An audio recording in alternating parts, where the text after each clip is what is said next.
Hi to all my BMET students and anybody else watching. I hope you're all safe and well as we are in week 7 of lockdown now. We are moving on to second year material now, moving on to the metaphysics of God. So obviously if we were together we'd be doing a lot of discussion and this would be really cool, but we're not. So I'm just going to give you a short lecture on the start of God's attributes. If you look at your specification or the part of the specification in your booklets, you have to know about omnipotence, omniscience, omnibenevolence. You have to understand the relationship between God's omniscience and free will. You have to know God's relationship with time, whether he's eternal or everlasting. You have to understand the paradox of the stone, and you have to understand Euthyphro's dilemma. Too much for one lecture. So what I'm going to do is just have a little bit of a chat now about omnipotence. So generally people say if there's a God, he would be all powerful. So any omni means all. So the omni God is all powerful, all loving, all knowing, and omnipotent is all powerful. So what does that actually mean, first of all? Because you have to be able to discuss omnipotence both singularly, so just on its own as a concept, and then mutually in combination with other supposed attributes of God. So like I said, I'll just kind of go through a little bit of that now. But really what I would say when you're discussing any of God's attributes is to make sure when you're doing essays on it that it doesn't fall into a list. So a problem with omnipotence is, a problem with omniscience is, a problem with etc. Try to really delve into certain attributes and really discuss them and pull out the difficulties and combine them with other attributes, etc. So when we're talking about omnipotence, one of the first things you ask is, what does it mean to be able to do all things, to be all powerful? So, God can clearly, change the colour of the sky, but could he make 2 + 2 = 5? Could God do the logically impossible? Could he make a square circle? Now, there are various responses to this. Descartes, for example, would say, yeah, he can. It's just that we can't comprehend it. Don't put limits on God because of the limits of our own understanding. Another response, probably a stronger response, is that these are not things to be done. Logical impossibilities are not out there. They're not things to be done. Making 2 + 2 = 5, making that square circle, is not an option. God can do all things. These are not things. They're just not there to be done. I'd like you to try and remember that response because it pops up in other areas. It's quite a useful response if you can say, well, actually, what you're asking God to do here is a logical impossibility. Therefore, the fact that he's not doing it or knowing it or whatever else is no limit on his power, knowledge, etc. So, okay, God can do all things. Logical impossibility is not being things. Let's just take omnipotence on its own and try and work out if that's coherent. So you need to know something called the paradox of the stone. And it's a paradox because you apparently can't solve this. So the question is, can God create a stone so heavy he can't lift it? If you answer yes, then there has become something he cannot do. If you answer no, then there is already something he cannot do. So either way, you don't have to answer it because either way, it shows the concept of omnipotence to be incoherent. And it doesn't have to, well, you have to know the stone for your exam, but you can use any kind of example when you're trying to get your head around this. Someone told me once it was in The Simpsons. So could God heat a taco so hot he can't eat it? Same principle. There either becomes something he cannot do, or there is already something he cannot do. Either way, placing limits on God.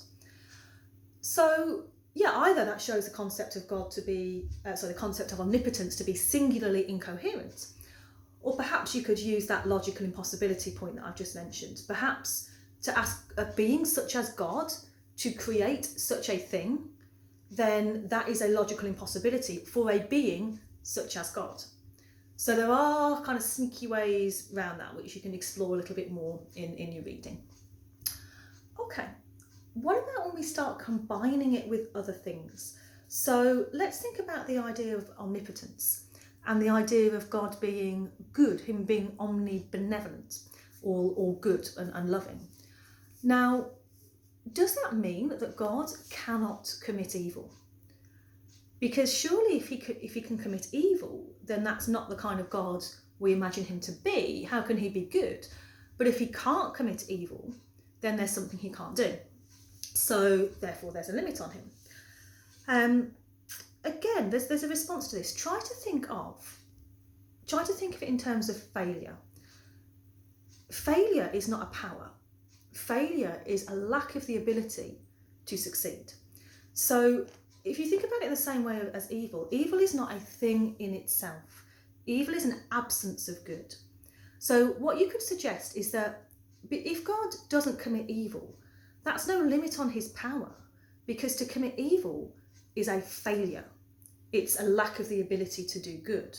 So in the same way, for example, if you failed an exam, that's no power. It's not like I have the ability to fail. You just have the lack of the ability to succeed. So God not committing evil shows that he lacks that failure. He lacks that, that lack, because evil is a lack of good in some contexts. So again, we're looking at ways around this. I mean, what you need to do when you're reading about this and you're expanding your essays is look at the strength of the responses as well. What I'm doing now is really just throwing it out there, considering a possible response. Certainly for my BMET students watching this week, it's the first time that you've thought about any of this, so it's all very, very new. So it takes a while to get your head around. Okay, let's add in a third component. We've got omnipotence. We've said that it's difficult potentially to combine that with his perfect goodness, with his omnibenevolence.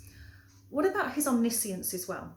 When you put those three things together, omniscience being all-knowing, and we'll do a separate clip on that where we delve into that a little bit more. But for now, let's look at those three things and let's combine it with the problem of evil. So if God is omnipotent, he can stop evil. He has the power to stop evil. If he's omniscient, he knows it's happening. It's not a surprise to him. If he's omnibenevolent, he doesn't just enjoy watching us suffer. And yet evil exists. Now, the problem of evil is a separate part of your specification. So that's going to have its own time. But for now, you've got this problem. So do we have to sacrifice one of the attributes of God? God loves us, but maybe he can't stop it. He's not omnipotent. God's omnipotent, maybe he doesn't know it's going on. So he's not omniscient. God knows it's going on. He's got the power to stop it. He just doesn't like us or doesn't love us. So he's not omnibenevolent. So it appears that these are clashing. So what you might find is that even if you can reconcile the coherence of one particular attribute, when you start combining it with other attributes, that's when you get a mutual incoherence. So just try to remember that. So when we study free will in a bit more depth, or the problem of evil in more depth, you'll see that free will, soul making, etc. are potential solutions to that. But for now, let's just say that is a problem that would need to be solved. Okay, right, let's have a quick think about Euthyphro dilemma, because this again comes into the problem of omnipotence along with other things. So the Euthyphro dilemma is an issue with God's perfect goodness and God's relationship to morality, and his omnipotence will come into this as well. So most people who believe in God believe that morality somehow comes from God in some way. So how do I know what is the right thing to do? Well, God says it's, what's the right thing to do. So Plato talks about this, and he describes Socrates meeting a man called Euthyphro. And Euthyphro is on his way to court in ancient Greece, and he's on his way to testify against his own father. Now, generally, people don't want to do that. They don't want to testify against their own family members. So Socrates is like, well, why are you doing this? Apparently, the father had an argument with a slave, tied the slave up, forgotten about him. The slave had died from exposure. So it's a bad thing that he did. He did a really bad thing. He is guilty. And Euthyphro, as the son, is off to court to testify against him. But clearly, most people don't want to testify against their family members. So Socrates says, why? Why are you doing it? And Euthyphro said, I'm doing it because it's what the gods want. The gods decree it. It would have been gods plural at that time. So I'm doing what the gods decree. I'm doing the will of the gods. So, I'm paraphrasing here, but what Socrates says is, okay, well, what is that relationship between morality and God? Is something good because God commands it? Or does God command it because it is good? Okay, so just kind of think about that again. Is something good because God commands it? Or does God command it because it is good? Now, if something is good, because God commands it. Whatever God decrees, whatever comes out of his mouth, he doesn't have a mouth, we'll discuss that problem later. Whatever he says becomes good, and equally whatever he says is wrong becomes wrong. So if he was to say, okay, well today eating blackcurrant jelly is morally right, and wearing cardigans is morally wrong, that becomes morality, that becomes right and wrong. Metaphysically, that happens. So you've got this potential of an arbitrary morality, and a morality that could change. Whatever God says becomes metaphysical right and wrong. That is what it is. I mean, you could argue that God wouldn't. No, he's immutable, he's unchanging. He's not going to say that eating blackcurrant jelly is wrong. Or right, I forget which one I said now. But the point is it could change. If you look at the other option, God commands it because it is good. Well, it's good anyway.